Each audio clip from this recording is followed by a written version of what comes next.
Hello everyone, welcome you all. In this lecture, we will discuss the second part of the coordination chemistry. In last class, we had discussed about the ligands, classification of ligands, identity, coordination, number, structure of ligand, type of ligands. तो इस class में हम पढ़ेंगे, देखिए, synergic bonding. ये आपका concept है synergic bonding का, ठीक है. तो दूसरा पार्ट है based on the type of coordinate bonds between central metal ion and ligand. तो आपके पास किस टाइप का कोऑर्डिनेट बॉन्ड होता है सेंट्रल मेटल आयन के बीच में और लिगेंड के बीच में. एक लिगेंड है, ये डोनर है, मेटल एक्सेप्टर है. तो ये लिगेंड दो टाइप का होता है, या तो नॉर्मल लिगेंड या नॉन क्लासिकल लिगेंड या क्लासिकल लिगेंड. क्लासिकल लिगेंड ये ऐसा लिगेंड है जो आपके पास क्या होगा, which act as donor in sigma type. ये कौन सा बॉन्ड है, सिग्मा बॉन्ड है. तो ये सिर्फ किसका काम करेगा, डोनर का काम करेगा. इलेक्ट्रॉन डेंसिटी को वापिस नहीं लेगा, ठीक है. लिगेंड ने मेटल को डोनेट किया, ये डोनर, ये एक्सेप्टर है, F negative C L B R etcetera. Simple example है. तो यहाँ पे क्या होगा, इलेक्ट्रॉन डेंसिटी मेटल पे बढ़ेगी नो डाउट, क्योंकि इलेक्ट्रॉन डेंसिटी डोनेट होगी. मेटल के पास पहले भी थी इलेक्ट्रॉन डेंसिटी ऐसे तो, पर लिगेंड ने डोनेट करी तो यहाँ पे इलेक्ट्रॉन डेंसिटी बढ़ेगी. और लिगेंड इलेक्ट्रॉन डेंसिटी वापस नहीं लेगा, ये मेटल इसको वापस डोनेट भी करना चाहेगा तो भी नहीं कर पाएगा, क्योंकि लिगेंड एक्सेप्ट नहीं करेगा. दूसरा है नॉन क्लासिकल, जिसको बोलते हैं पाई एसिड या पाई एक्सेप्टर लिगेंड्स. इसमें क्या होगा कि लिगेंड मेटल को डोनेट करेगा, कोऑर्डिनेट बॉन्ड सिग्मा बॉन्ड बनेगा, यहाँ डोनर है यहाँ एक्सेप्टर है. तो मेटल कहेगा कि भाई मेरे पास तो ऑलरेडी इलेक्ट्रॉन डेंसिटी है, तो एक काम करिए, जो इलेक्ट्रॉन डेंसिटी तूने दी है इसको वापस ले ले. तो ये मेटल इसको लिगेंड को इलेक्ट्रॉन डेंसिटी वापस डोनेट करेगा. तो यहाँ कौन सा बॉन्ड बनाएगा, पाई बॉन्ड बनाएगा. तो पहला बॉन्ड सिग्मा, दूसरा पाई. तो किस फॉर्म में डोनेट करेगा, पाई डॉट. तो ये देखो, पाई एक्सेप्टर लिगेंड बोल सकते हैं, पाई एसिड बोल सकते हैं. इसी को बोलते हैं सिनर्जिक बॉन्डिंग. तो एग्जांपल याद रखना, सीओ, सी एन नेगेटिव और एनओ प्लस, ये तो आपको याद होने चाहिए. CO, C N negative, NO plus, CO2, C2H2 या C2H4. Those ligands which act donor in sigma type coordinate bond formation but can also act as acceptor in pi coordinate bond. तो metal carbonyl में क्या होता है, इन metal carbonyl, थोड़े वैसे समझा देता हूँ तुम्हें कहानी. यहाँ से देखो, ये CO है, इसके पास यह इलेक्ट्रॉन डेंसिटी पड़ी हुई है. ये मेटल है, तो मेटल के पास आपको पता है एंटी बॉन्डिंग होगी, बॉन्ड बीएमओ होती है, एबीएमओ होगी. उस एबीएमओ में ये क्या करेगा, डोनेट करेगा. तो ये कार्बन इलेक्ट्रॉन डेंसिटी अपना लोन पे डोनेट करेगा. तो इस मेटल और कार्बन के अंदर बॉन्ड ऑर्डर बढ़ेगा, क्योंकि यहाँ से बॉन्ड बनेगा, और बॉन्ड बनने तो मतलब बॉन्ड ऑर्डर बढ़ेगा. तो इसके बीच में बॉन्ड स्ट्रेंथ बढ़ेगी, बॉन्ड स्टेबिलिटी बढ़ेगी, बॉन्ड एनर्जी बढ़ेगी. इस मेटल और कार्बन के बीच में बॉन्ड लेंथ क्या हो जाएगी, कम हो जाएगी. क्या मेरी बात क्लियर है, बोलो हाँ या ना. नेक्स्ट पॉइंट देखो भाई, नेक्स्ट पॉइंट क्या है कि आपके पास बॉन्ड ऑर्डर बढ़ेगा, इसलिए बॉन्ड लेंथ कम हो जाएगी. नेक्स्ट पॉइंट है कि यहाँ से मेटल इसको क्या करेगा, डोनेट करेगा. कहाँ डोनेट करेगा, इस सीओ की एंटी बॉन्डिंग में इलेक्ट्रॉन डोनेट करेगा. और इस सीओ की एंटी बॉन्डिंग में इलेक्ट्रॉन डोनेट करेगा. तो देखो, अगर मेरे पास फॉर एग्जांपल सीओ के पास 14 इलेक्ट्रॉन है, अगर इसको कोई इलेक्ट्रॉन डोनेट करेगा तो 15 इलेक्ट्रॉन होंगे, 16 होंगे, 17 होंगे. और आपको होता है बॉन्ड ऑर्डर 14 इलेक्ट्रॉन्स पे कितना होता है, 3. 15 पे क्या होता है, 2.5, 16 पे 2, मतलब बॉन्ड ऑर्डर घटेगा. बॉन्ड ऑर्डर घटेगा मतलब बॉन्ड लेंथ क्या होगी, बढ़ेगी. तो सीओ के अंदर सिर्फ मेटल डोनेट करेगा, कहाँ, सीओ की एंटी बॉन्डिंग में. और सीओ की एंटी बॉन्डिंग में कौन सी इलेक्ट्रॉन डेंसिटी आएगी, पाई इलेक्ट्रॉन डेंसिटी आएगी. तो इलेक्ट्रॉन डेंसिटी एंटर होगी एबीएमओ इलेक्ट्रॉन की फॉर्म, एबीएमओ में एंटर होगा. तो यहाँ इसका बॉन्ड ऑर्डर घटेगा, किसका, सीओ का.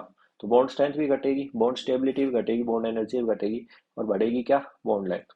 क्या मेरी बात क्लियर है, यहाँ तक कोई डाउट है तो बताओ. वही बात लिखी हुई है कि आपका एक्स और वाई है, तो ये डोनेट करेगा सिग्मा, ये वापिस डोनेट करेगा एबीएमओ से एबीएमओ में पाई. तो पाई स्टार में एंट्री करेगा, और पाई स्टार में एंट्री करेगा तो बॉन्ड ऑर्डर घटेगा. क्या मेरी बात क्लियर है, यहाँ तक कोई डाउट है तो बताओ. अब देखो, ये मेटल था, ये लिगेंड है. अब एक बात बताओ, जितना ज्यादा ये लिगेंड डोनेट करेगा उतना ज्यादा ये मेटल और लिगेंड का बॉन्ड स्ट्रॉन्ग बनेगा. और जितना ज्यादा ये लिगेंड डोनेट करेगा उतना ज्यादा मेटल पे नेगेटिव चार्ज आएगा. और जिस मेटल पे नेगेटिव चार्ज ज्यादा होगा, मतलब वहां क्या हुआ है, लिगेंड ने डोनेट ज्यादा किया है. और डोनेट ज्यादा किया है तभी मेटल पे क्या ज्यादा है, नेगेटिव चार्ज ज्यादा है. और जितना ज्यादा मेटल पे नेगेटिव चार्ज आएगा उतना ज्यादा डोनेट करेगा, बोलो है ना, किसको, लिगेंड को वापिस डोनेट करेगा. और वापिस डोनेट करेगा तो लिगेंड कहाँ लेगा, एंटी बॉन्डिंग में लिगेंड लेगा. एंटी बॉन्डिंग में लेगा तो उतनी बॉन्ड लेंथ क्या होगी, ज्यादा होगी, किसकी, लिगेंड. तो सवाल किसका पूछ सकता है, या तो मेटल और लिगेंड के कार्बन का, या लिगेंड के अंदर जो CO होगा, कार्बन ऑक्सीजन, उसकी बॉन्ड लेंथ पूछ सकता है। क्या मेरी बात क्लियर है? मान लो ये मेटल है, ये लिगेंड है। ये लिगेंड क्या है? कोई मामा है। ये मेटल, उसकी बहन है, उसके घर खा कुछ लेके गया फ्रूट्स। तो ये क्या कहेगी बहन कि भाई फ्रूट्स को वापस ले जा। बोलेगा क्यों? कहेगी भाई हमारे पास पहले घर पे बहुत सारे रखे। मतलब क्या है? अगर भाई लीगेंट लाएगा, जितना ज्यादा लाएगा तभी तो वापस देगी। बोलो हाँ है ना? खाली हाथ आ जाए या थोड़ा बहुत लेके आ जाए तो उसको वापस भी क्या देगी? उसको भी शर्म आएगी। तो जितना ज्यादा लीगेंट मामा लाएगा, उतना ज्यादा मेटल अपने पास रखेगा। बोलो, और उतना ज्यादा उसको वापस डोनेट करेगा। कहेगा भाई घर ले जा, बच्चे खा लेंगे, हमारे तो यहाँ वैसे ही पड़ा रहता है। बोला हम तो खाते रहते हैं। क्या मेरी बात समझ में आई? तो यहाँ देखो, तो लिगेंड जितना ज्यादा डोनेट करेगा, उतना मेटल पे नेगेटिव चार्ज आएगा, तभी ये मेटल डोनेट करेगा। मान लो ये लिगेंड ही भूखा है, ये लिगेंड ही थोड़ी बहुत इलेक्ट्रॉन डेंसिटी डोनेट कर रहा है, तो मेटल पे नेगेटिव भी कम आएगा। और मेटल पे नेगेटिव कम आएगा तो डोनेट भी कम करेगा। तो भाई इतना खास सिनर्जिक बॉन्डिंग नहीं होगी। पॉइंट क्लियर हुआ? तो सबसे आसान तरीका क्या है? आप मेटल पे चार्ज निकालो। यहाँ VO6 है, ये VO6 है, CO तो न्यूट्रल है। तो ये V पे कैसा? वेनेडियम पे नेगेटिव। यहाँ Cr पे कोई न्यूट्रल है तो जीरो। मैग्नीशियम पे +1। तो यहाँ देखो मेटल पे तो पॉजिटिव चार्ज है। भाई इसने डोनेट करना चाहिए थे, तो बहुत कम डोनेट कर रहा है। ये तो ना के बराबर डोनेट कर रहा है। और यहाँ नेगेटिव चार्ज है, मतलब ये CO बहुत ज्यादा डोनेट कर रहा है। बहुत ज्यादा डोनेट कर रहा है, तो ये मेटल पे जो नेगेटिव है, ये डोनेट भी वापिस बैक भी ज्यादा करेगा। कहाँ? CO की एंटीबॉडी में। तो इस CO की बॉन्ड लेंथ क्या होगी? सबसे ज्यादा। बोलो हाँ या ना? और इस V और C की bond bond order, bond strength, bond stability, bond energy क्या होगी? बहुत ज्यादा। क्योंकि तब ज्यादा डोनेट किया, तभी मेटल पे कैसा चार्ज आया? नेगेटिव। पॉइंट क्लियर हुआ? यहाँ देख लेना। नेक्स्ट आता है पाई डोनर पाई एक्सेप्टर। क्या आता है? पाई डोनर पाई एक्सेप्टर। तो इसके अंदर क्या होगा? लिगेंड मेटल को डोनेट करेगा, मेटल लिगेंड को डोनेट करेगा, नो डाउट। यहाँ लिगेंड डोनर है, या मेटल एक्सेप्टर है, या मेटल डोनर है, या लिगेंड एक्सेप्टर। अब ये डोनेट तो करेगा, और यहाँ बॉन्ड तो सिग्मा बनेगा। बट यहाँ जो इलेक्ट्रॉन डेंसिटी डोनेट होगी वो कौन सी होगी? पाई। डोनेट क्या करेगा? Pi electron density. किसके लिए? सिग्मा टाइप के कोऑर्डिनेट बॉन्ड। सिग्मा बॉन्ड के लिए भी कौन सी इलेक्ट्रॉन डेंसिटी? पाई। क्या मेरी बात के लिए? पाई के लिए पाई है ही। बनेगा ये सिग्मा बॉन्ड, बट यहाँ इलेक्ट्रॉन डेंसिटी कौन सी डोनेट की जाएगी? Pi electron density. अब देखो इथाइलिन है, C2H4 है। तो यहाँ देखो, यहाँ सिग्मा बॉन्ड है या पाई बॉन्ड है। सिग्मा बॉन्ड तोड़ दिया तो ये तो खत्म ही हो गए मॉलिक्यूल। डोनेट क्या करेंगे? पाई। तो एक पाई में कितने? दो पाई इलेक्ट्रॉन है डोनर। तो इस पर चार्ज कितना? जीरो। और डेंसिटी मतलब एक लोन पेयर डोनेट करेगा, डेंसिटी कितना? 1, मतलब 1 लोन पेयर डोनर। नेक्स्ट है बेंजीन। बेंजीन, अब यहाँ ईटा लिखते हैं, इसको क्या बोलते हैं? ईटा। और ये क्या बता रहा है? कितने एटम है? कितने एटम है इसमें? बेंजीन में 6। और यहाँ C6H6। अब देखो यहाँ इस बेंजीन, इस पाई से इस पाई से इस पाई से कितने? 3 पाई बॉन्ड है, मतलब 6 पाई इलेक्ट्रॉन डोनर है यहाँ पे। और डेंसिटी की बात करूँ तो एक लोन पेयर, दो लोन पेयर, तीन लोन पेयर, मतलब 3 पाई बॉन्ड। डेंसिटी कितनी होगी? 3। और इस पर चार्ज कितना हो गया? जीरो। नेक्स्ट आता है साइक्लोपेंटाडाइनाइल। ईटा कितना? 5, क्योंकि 5 एटम है। एक इस डबल बॉन्ड से, एक इस डबल बॉन्ड से, और एक इस नेगेटिव चार्ज से। तो चार्ज कितना है? -1। डेंसिटी कितनी? 3। पाई इलेक्ट्रॉन कितने? 2, 4, 6। याद आ समझ में? अब आता है जीसी सॉल्ट। जीसी सॉल्ट क्या होता है? पोटेशियम PtCl3 ईटा 2 C2H4। अब देखो, ये जो Pt है, इस पे कितना चार्ज आएगा वो आप निकाल लोगे। अब यहाँ पे 3 क्लोराइड है, 1 2 3 तो है ही। और ये जो C2H4 है, ये क्या है? इसके परपेंडिकुलर है। क्या मेरी बात के लिए? PtCl3 के क्या है? परपेंडिकुलर। यहाँ से पाई इलेक्ट्रॉन डेंसिटी क्या कर देगा? डोनेट। तो ऑक्सीडेशन स्टेट की बात करूँ तो यहाँ मेटल पे कितना चार्ज आएगा? +2। और कोऑर्डिनेशन नंबर कितना है? 3 तो ये, और 1 ये, टोटल कितना? 4। Point clear?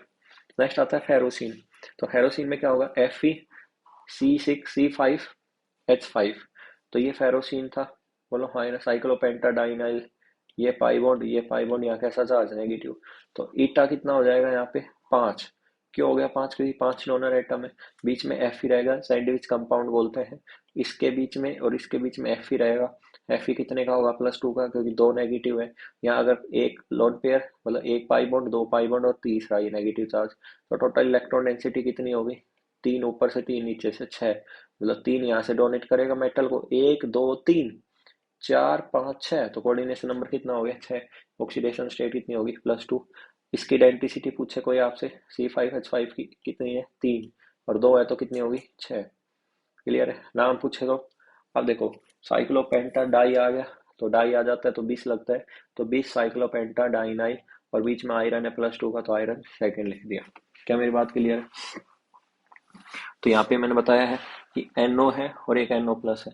तो NO प्लस दो जगह है, एक BRC ब्राउनिंग कॉम्प्लेक्स और एक सोडियम नाइट्रोक्साइड, वरना हमेशा 3 इलेक्ट्रॉन डोनर है। सेम NO2 प्लस और NO2 माइनस में किसको प्रीफर करना है? NO2 माइनस को। और EDT आपको पता है, अगर EDT अकेला लिखा है तो उसकी डेंसिटी 6 होगी, और साथ में कोई और लिखा है तो डेंसिटी कितनी होगी? 5। क्लियर? ये सवाल है ऑक्सीडेशन स्टेट निकालने के। एक एग्जांपल करके बता देता हूँ, फिर तुम करते रहना। ये देखो, ये CO है, तो इसका मेरे को पता है ये न्यूट्रल है, तो ये जो +3 चार्ज है वो किसका, जो डब्बे का चार्ज है वो मेटल का चार्ज होगा, और मेटल में कितना चार्ज है? +3। खत्म। ये देखो, ये न्यूट्रल है, तो इस +2 का चार्ज किसका होगा? डब्बे का चार्ज होगा।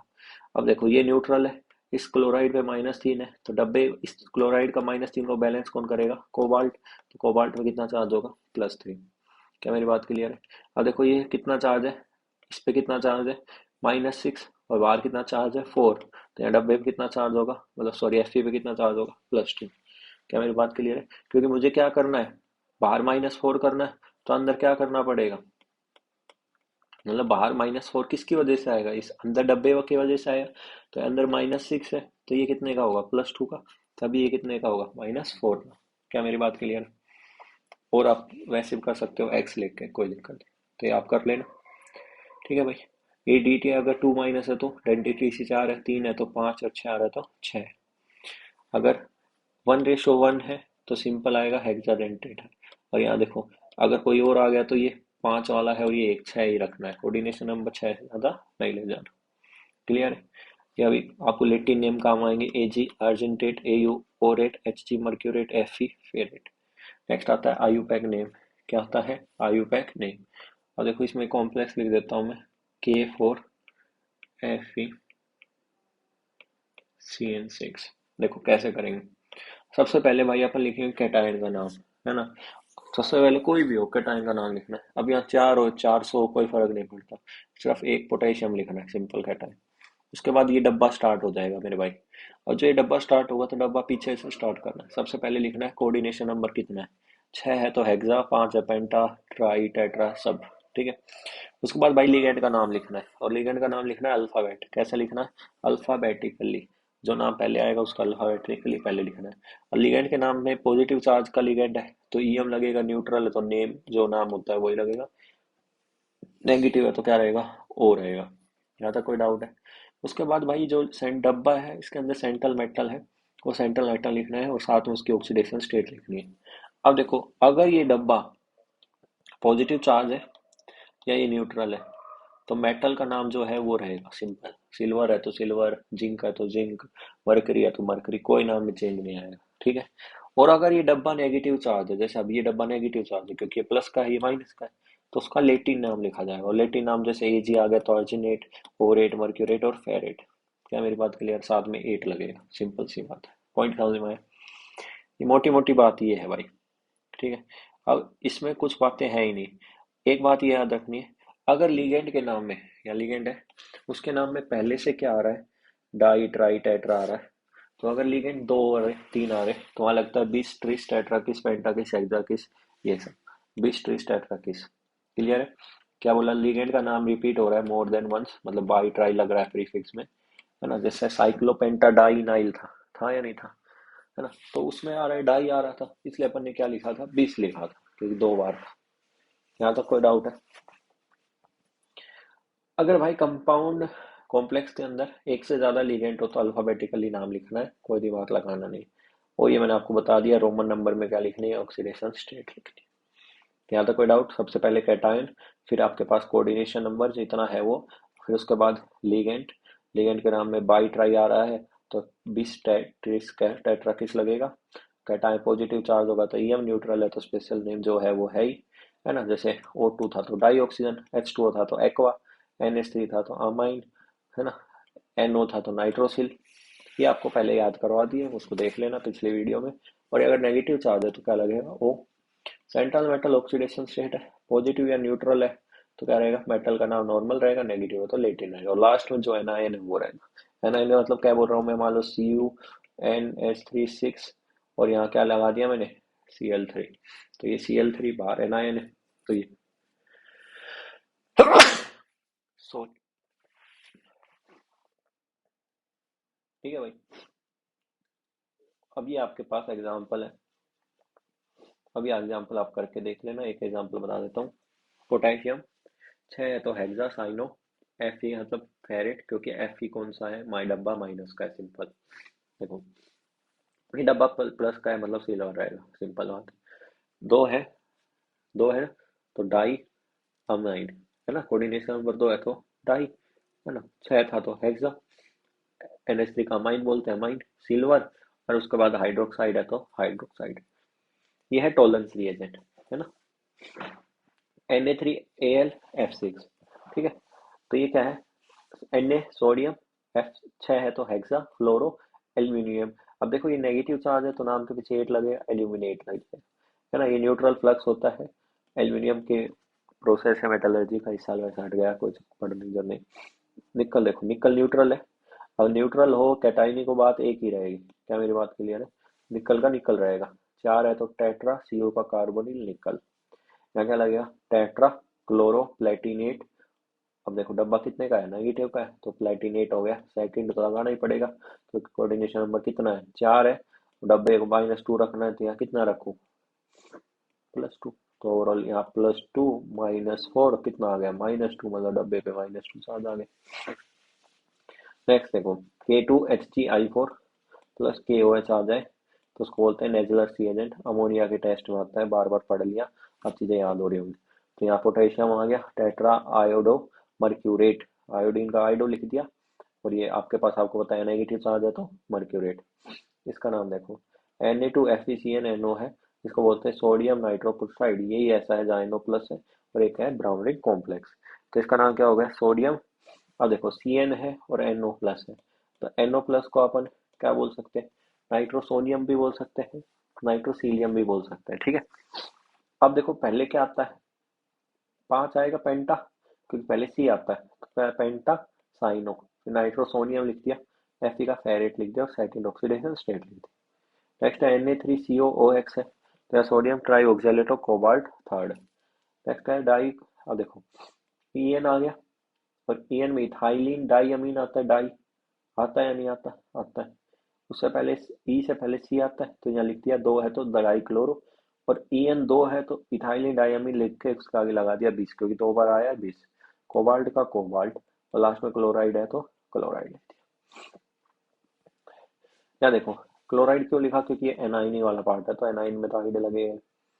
अब 2 डब्बे आ गए, तो पहला डब्बा कैटायन, दूसरा डब्बा एनाइन, और दोनों कॉम्प्लेक्स है तो कॉम्प्लेक्स कैटायन और कॉम्प्लेक्स एनाइन, तो ये कॉम्प्लेक्स कैटायन कॉम्प्लेक्स एनाइन। अब देखो ये Ag है, तो इस Ag को आपको पता है कोऑर्डिनेशन नंबर 2 है, मतलब Ag+1 का होगा। ये न्यूट्रल है, मतलब डब्बा कितने का, ये +1 का, दूसरा डब्बा कितने का, -1। दूसरा देखो कोऑर्डिनेशन नंबर कितना है, 2, तो कोऑर्डिनेशन नंबर डिवाइड बाई 2 कर दो, 2/2 1, मतलब एक किसका होगा, +1 का, दूसरा डब्बा किसका होगा, -1 का। अब देखो यहाँ भाई ये पहला कैटाइन वाला है, कितने 2, तो डाई अमीन, और कैटाइन का है तो नाम जैसे कैसा है, सिल्वर लिख दिया, और वो ऑक्सीडेशन स्टेट है 1। या साइनो है तो डाई साइनो, Ag का क्या लिख दिया, अर्जेंटेट, और यहाँ क्या लगा दिया 1, क्योंकि ये +1 का खत्म। CrCnH3 6 है, hexammine chromium 3, hexacyanocobaltate. Point clear, खत्म। अब देखो कोऑर्डिनेशन नंबर 6 है, 6 डिवाइड बाई 2 3, पहला डब्बा +3 का, दूसरा डब्बा -3। और दूसरा तरीका क्या है, मेरे को पता है कोऑर्डिनेशन नंबर 6 है तो ये +3 का पक्का होगा, ये न्यूट्रल है तो इस पे 0 चार्ज, तो यहाँ कितने का आएगा, +3। ये आपको पता है -6 है, ये +3 है, मतलब डब्बे कितना चार्ज आएगा, -3। ये ब्रीजिंग वाला पेपर में मतलब जेई के परस्पेक्टिव से आपके में सिलेबस में भी नहीं है, फिर भी मैं बता देता हूँ। देखो इसको लिखने का 2 तरीके हैं, ठीक है। क्या क्या तरीका है, ये आपके पास क्या है, इथाइलिन डाइअमीन, क्या है, इथाइलिन डाइअमीन, साथ में क्या है, कोबाल्ट। इधर भी क्या लगा है, इथाइलिन डाइअमीन कोबाल्ट। तो एक तरीका क्या है कि अपन इनमें क्या करें, अपन इस En और इस En को एक साथ लिख ले। तो इथाइलिन डाइअमीन ने 2 बार है, तो यह लगा दिया 20, क्या लगा दिया 20 इथाइलिन डाइअमीन। क्या मेरी बात क्लियर, पहले अपन दोनों तरीके, अगर एक साथ लिखना चाहोगे तो टेट्रा हो जाएगा, अपन यहाँ से ऐसे स्टार्ट करते हैं। तो यहाँ क्या लिख दूंगा, 20 2 बार है तो 20 इथाइलिन डाइअमीन। उसके बाद आता है कोबाल्ट, तो कोबाल्ट का नाम लिख दिया कोबाल्ट 3, ठीक है। उसके बाद देखो यहाँ पे आ गया है आके ब्रिजिंग लिगेंड, ब्रिज की तरह काम कर रहा है। तो ब्रिजिंग लिगेंड को किससे रिप्रेजेंट करेंगे, म्यू से। कितने से रिप्रेजेंट करेंगे, म्यू से। क्लियर। अब देखो ये मेरे को पता है ये न्यूट्रल है, ये भी न्यूट्रल है। डब्बे पे कितना चार्ज है, +4, क्योंकि बाहर वाले डब्बे पे -4 है। तो बैलेंस करेगा, आपको पता है एक +4 का दूसरा -4 का ही होना ही है। अब देखो ये कोबाल्ट +3 का, ये कोबाल्ट +3 का, क्योंकि ये कोऑर्डिनेशन नंबर 6 बना रहा है ना। दो यहाँ से है, 4 5 6, दो यहाँ से ईएन है, मतलब टोटल कोऑर्डिनेशन नंबर 4 5 6। तो पक्की बात है कोबाल्ट कितने का बना रहा होगा, +3 का। अब आपको पता है इन दोनों पे कितना चार्ज होगा, -1। तो 6 में से 2 गए, +4 का, खत्म। तो कोबाल्ट +3 का पता चल गया। आपको क्या लगाना है, म्यू लगाना है ब्रीजिंग लिगेंड के लिए, म्यू। ऊपर क्या है, हाइड्रोक्साइड है और आपका नाइट्राइटो है। तो एन और एच में पहले एच आता है, तो hydroxo mu nitrito. Point clear हुआ, हाँ या ना। उसके बाद ये कोबाल्ट है, इथाइल। तो पहले इसका नाम लिखोगे, बीस इथाइलिन डायमीन। इसका कोबाल्ट 3, और बाहर सल्फेट है, तो सल्फेट 2 हो 4 हो 50 हो, उससे फर्क नहीं पड़ेगा सल्फेट का। पूरा लिखना चाहो तो पूरा लिख सकते हो। इस पूरे को देखूं तो कितने हैं, टोटल 4 है। तो 4 है तो टेट्राकिस हो गया, टेट्राकिस इथाइलिन डायमीन। दो कोबाल्ट है तो डाई कोबाल्ट 3, और म्यू हाइड्रोक्सो म्यू नाइट्रेटो, इन दोनों को एक साथ लिखते हैं लास्ट में सल्फेट। अब देखो FeH2O5NO है, तो इसका नाम कैसे लिखोगे, 5 है तो penta aqua nitrosonium iron 1 sulphate, NO plus brown ring complex. Next आएगा Fe4FeCN6 होल थ्राइस। तो इसमें कैसा कॉम्प्लेक्स है, सीन क्या है इसका, ये देखो। ये जो मेरे पास डब्बा है क्रॉस मल्टीप्लाई कर रखा है, क्या कर रखा है, क्रॉस मल्टीप्लाई। पहला Fe+3 का है, और दूसरा क्या है, FeCN6, और उस पर कितना चार्ज है, -4। क्रॉस मल्टीप्लाई करूंगा, तो यहाँ Fe4 आ जाएगा, और इस वाले को डब्बे को कितना मिलेगा, 3। तो ये क्रॉस मल्टीप्लाई से बनाया हुआ, इसको बोलते हैं पर्शियन ब्लू या फेरी फेरोसाइनिन।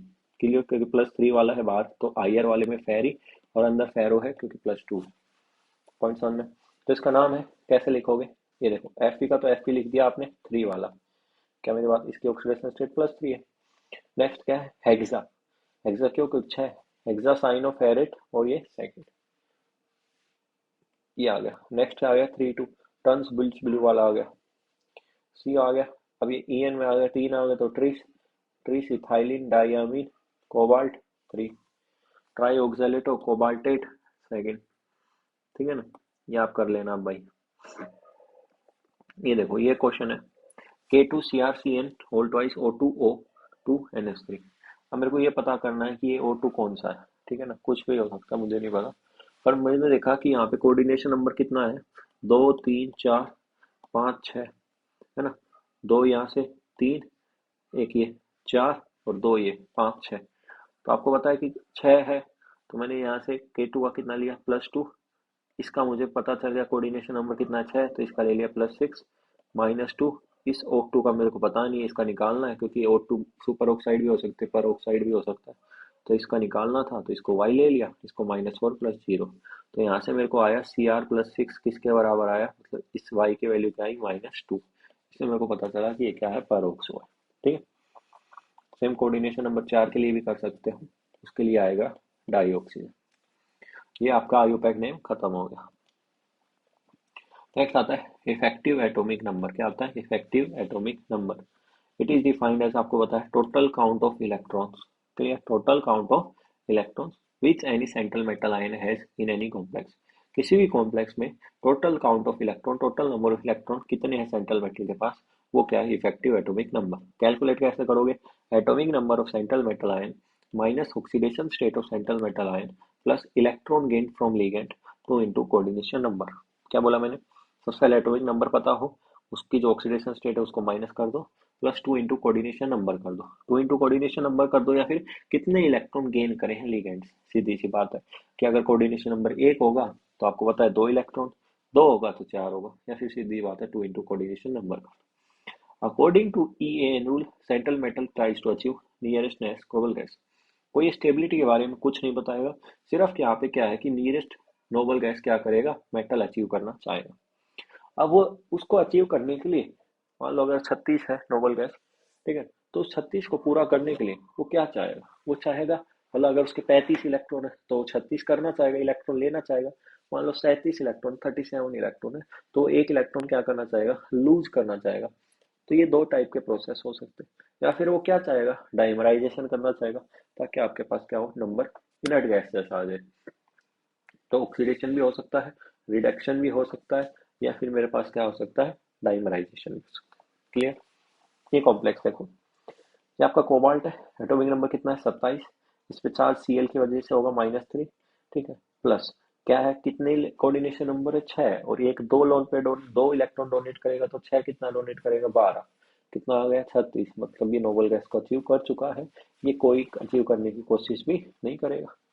यहाँ AgNH3 होल ट्वाइस है, Ag का कितना है, 47, -1। क्यों -1, क्योंकि ऑक्सीडेशन स्टेट +1 है। और कितने हैं, NH3 दो, एक NH3 दो इलेक्ट्रॉन डोनेट करेगा, दो कितने करेंगे, 4। ऐसे 50 है। ये आप कैलकुलेट कर लेना भाई, स्टेबिलिटी कोई मतलब नहीं। नेक्स्ट आता है मोनोन्यूक्लियर मोनोसेंट्रिक, वो कॉम्प्लेक्स जिसके अंदर क्या हो, वन सेंट्रल मेटल एटम। एक सेंट्रल मेटल एटम हुआ तो उसको क्या बोलेंगे, मोनोन्यूक्लियर मोनोसेंट्रिक। एक ही है, बोलो हाँ है ना, एक ही सेंट्रल मेटल है। देखो इस कॉम्प्लेक्स में एक ही सेंट्रल मेटल है, इस कॉम्प्लेक्स में एक ही सेंट्रल मेटल। मोनो मतलब एक, न्यूक्लियर मतलब न्यूक्लियस वाला। मोनो मतलब एक, सेंट्रिक मतलब एक सेंट्रल एटम।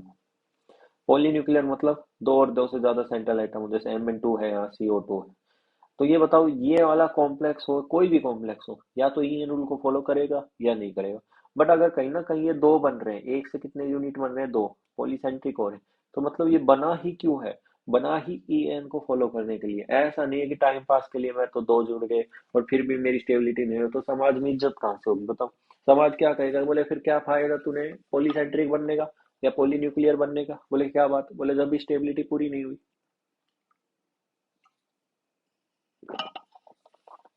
बात समझ में। तो पॉलीन्यूक्लियर क्या कहता है आपको समझ में, कि आपके पास हमेशा अगर पॉलीन्यूक्लियर होगा तो ई को फॉलो ही करेगा, ई रूल को, क्योंकि वो बना ही फॉलो करने के लिए। तो अगर कोई कार्बोनिल है, मेटल कार्बोनिल, तो वो फॉलो करना चाहता है, उसकी स्ट्रॉन्ग टेंडेंसी है फॉलो करने की। तो या तो इलेक्ट्रॉन गेन करेगा, लूज करेगा, या डाइमर बनाएगा, या तो ऑक्सीडेशन करेगा, या रिडक्शन करेगा, या क्या बनाएगा, डाइमर। तो ये हमेशा कौन बनाएगा, मोनोन्यूक्लियर, क्योंकि पॉली वाला तो पहले करके बैठा है। If metal gain electron to complete EN, उसको क्या बोलेंगे, ऑक्सीडाइजिंग एजेंट की तरह काम करे। अगर आपका क्या है, कॉम्प्लेक्स इलेक्ट्रॉन गेन कर रहा है, तो आपको पता है दूसरे को ऑक्सीडाइज करेगा और खुद रिड्यूस होगा। खुद रिड्यूस होगा मतलब क्या होगा, gain of electron is reduction, बोलो हाँ या ना। Gain of electron is the reduction. और दूसरा तरीका क्या है, डाइमराइजेशन। अब देखो अगर ये रिडक्शन करेगा तो इलेक्ट्रॉन लेगा, इलेक्ट्रॉन लेगा तो यहाँ चार्ज आएगा, कितना चार्ज आ गया, -1। तो यहाँ 35 था, एक इलेक्ट्रॉन और ऐड हो गया, तो मतलब कितना हो गया, 36। या फिर क्या करे, डाइमराइजेशन कर ले, तो यहाँ CO कितने हो जाएंगे, दो, CO8 हो जाएगा, EN कितना आ गया, 36 आ गया। पॉइंट क्लियर हुआ। अब इसका स्ट्रक्चर देख लो मेरे भाई, ये आपका कितना है, 8 है। तो तीन तीन इधर लगा दो, एक ऊपर एक नीचे, तो ये ब्रिज वाला हो गया, ये भी ब्रिज का हो गया। क्या मेरी बात क्लियर, यहाँ कितने इलेक्ट्रॉन, दो, यहाँ दो, यहाँ दो, यहाँ दो, यहाँ दो, यहाँ दो, यहाँ दो, यहाँ दो। अब इनके बीच में ब्रिज है, तो टोटल इलेक्ट्रॉन तो दो ही रहेंगे। एक यहाँ रहेगा, एक यहाँ रहेगा, एक यहाँ रहेगा, एक यहाँ रहेगा। अब इसका कैलकुलेट कर लो। इसके देखोगे तो 27, कोई चार्ज है नहीं, कितने इलेक्ट्रॉन, दो, चार, छः, बोलो हाँ है ना, 7, है ना, दो, चार, छः तो यहाँ से आ गए, 7 यहाँ से आ गया, 8 यहाँ से, 7 और 8, ये तो CO से आ गई। अब ये एक CO का भी बॉन्ड है, तो यहाँ दो इलेक्ट्रॉन होंगे, तो इसके लिए काउंट करना है तो ये अपना इलेक्ट्रॉन काउंट करेगा, ये इसके लिए काउंट कर रहा है तो ये अपना काउंट करेगा। तो एक यहाँ से आ गया, मेटल मेटल के बॉन्ड से, 8 यहाँ से आ गए, 2, 4, 6, 7 और 8। ये दो ब्रिज वाले मानने, एक ऊपर वाले ब्रिज का इलेक्ट्रॉन, एक नीचे वाले। तो ये स्ट्रक्चर याद रहेगा, CO का लिंकेज, तीन इधर, तीन इधर, एक ऊपर एक नीचे। और ये स्ट्रक्चर भी होता है, CO का है, चार इधर बना दिए, चार इधर बना दिए, तो दो, चार, छः, 8, और एक इलेक्ट्रॉन इसका, क्योंकि इस बॉन्ड में दो इलेक्ट्रॉन होंगे, एक इसका होगा, एक इसका होगा। तो अभी कितने इलेक्ट्रॉन होंगे, 36। नेक्स्ट आता है रिडक्शन। रिडक्शन का मतलब समझ में आ रहा है, MnCO5 है, 35 इलेक्ट्रॉन है, 36 करना है, तो ये गेन ऑफ इलेक्ट्रॉन है, और गेन ऑफ इलेक्ट्रॉन का रिडक्शन कहते हैं, बोलो हाँ है ना। तो ये किसकी तरह काम करेगा, ऑक्सीडाइजिंग एजेंट, दूसरे को ऑक्सीडाइज करे, खुद रिडक्शन करे। तो MnCO5 नेगेटिव, 36 हो गए। डाइमर बनाने तो Mn2CO10 हो गए। तो ये Mn का है, कितने CO आ गए, एक, दो, तीन, चार, पाँच, टोटल 10 है, तो पाँच इधर, पाँच इधर, और एक एक इलेक्ट्रॉन यहाँ हुआ, इसको भी काउंट करना ही। Without bridge bond required is complete by making, है ना, वो तो आप पढ़ लेना। ई एन क्या कह रहा है, वही है 25 माइनस 0 प्लस 10 प्लस 1, तो टोटल कितने इलेक्ट्रॉन होंगे, 36। क्लियर है। आगे देखो, एक्स वाई जेड कैलकुलेट करना ये बहुत आसान है। ये इसकी वैल्यू इसकी वैल्यू इसकी वैल्यू नहीं पता, बट मुझे पता है 36 रूल फॉलो कर रहा है, तो इसकी एक्स की वैल्यू नहीं पता ना, तो ये नहीं पता तो मैं क्या करूंगा कि एक सीओ कितना इलेक्ट्रॉन करेगा, कितने भी हो, एक लिगेंड दो ही डोनेट करेगा, तो 2 into X, 2 into Y, 2 into Z. मुझे नहीं पता कितने नंबर है, पर मुझे पता है 36 रूल को फॉलो कर रहा है, बाकी फॉर्मूला लगा दो। कभी ऐसा सवाल आ जाए कौन ऑक्सीडाइजिंग एजेंट की तरह काम कर रहा है, तो आप कुछ ना करें, आप सिर्फ क्या करें, ई एन कैलकुलेट करें। क्या कैलकुलेट करें, ई एन। ई एन से आपको पता चल जाएगा कि ऑक्सीडाइजिंग एजेंट है, दूसरे को क्या करेगा, ऑक्सीडाइज, और खुद क्या करेगा, रिड्यूस। रिड्यूस मतलब गेन ऑफ इलेक्ट्रॉन, तो जिसके पास 35 इलेक्ट्रॉन होंगे वो इलेक्ट्रॉन गेन करना चाहेगा, यहाँ भी 36, यहाँ भी 36, यहाँ भी 36, इसके पास 35। ई एन कैलकुलेट करो, FeCO2NO2। पहला बात है NO न्यूट्रल है, अगर NO न्यूट्रल है तो आपको पता है 3 इलेक्ट्रॉन डोनर होगा, तो इसका एटॉमिक नंबर 26 है, ऑक्सीडेशन स्टेट 0 है। Point clear. अब देखो क्योंकि NO भी न्यूट्रल है, तो 26 माइनस 0, ये CO2 है, एक दो डोनेट करेगा, दो चार करेंगे, प्लस ये दो है, तो एक 3 डोनेट करेगा, दो 6 डोनेट करेंगे, तो कितना नंबर आ गया, 36। सवाल सुनना, अगर बोथ NO को रिप्लेस मैं कर दूं CO से, देन कितने सीओ रिक्वायर्ड होंगे, तो आंसर आ जाएगा कि एक एनओ 6 इलेक्ट्रॉन डोनेट कर रहा है और एक सीओ 2 इलेक्ट्रॉन डोनेट करता है। एक एनओ 6 इलेक्ट्रॉन डोनेट कर रहा है, क्योंकि आपको दो है ना, तो 6 कर रहे हैं टोटल, दो एनओ कितना कर रहे हैं, 6 इलेक्ट्रॉन। तो मेरे को कितने सीओ चाहिए 6 इलेक्ट्रॉन के लिए, क्योंकि मुझे 3 सीओ चाहिए, क्योंकि सीओ कितने इलेक्ट्रॉन डोनर है, तो ऐसे ऐसे कितने चाहिए, 3, तो आंसर कितना हो गया, 3 सीओ रिक्वायर्ड। कितने रिक्वायर्ड होंगे, सी। ठीक है भाई। अब NO प्लस है, कैटाइन है, तो दो इलेक्ट्रॉन डोनर होगा, तो ऑक्सीडेशन स्टेट हो जाएगी -2, और माइनस माइनस प्लस हो जाएगा, तो आंसर 36 आएगा। ये इंपॉर्टेंट पॉइंट है, यहाँ ध्यान देना, ये मत पढ़ना, ये जी के हिसाब से लिखा हुआ है। ठीक है भाई, तो ये सिनर्जिक बॉन्डिंग का पार्ट हो गया। अगली क्लास में अपन स्टार्ट करेंगे थ्योरीज का पार्ट, इसके अंदर अपन Werner theory, VBT, CF2, CFT ये खत्म कर देंगे। उसके बाद अपन स्टार्ट करेंगे CFSC, स्टेबिलिटी, कलर, खत्म। उसके बाद अपन आगे बात करेंगे कोऑर्डिनेशन की। तो आई होप यहाँ तक समझ में आ गया, है ना। ज़्यादा लंबी वीडियो इसलिए नहीं बना रहा क्योंकि चीज़ें क्लियर भी होनी चाहिए। Okay, thank you, have a good day.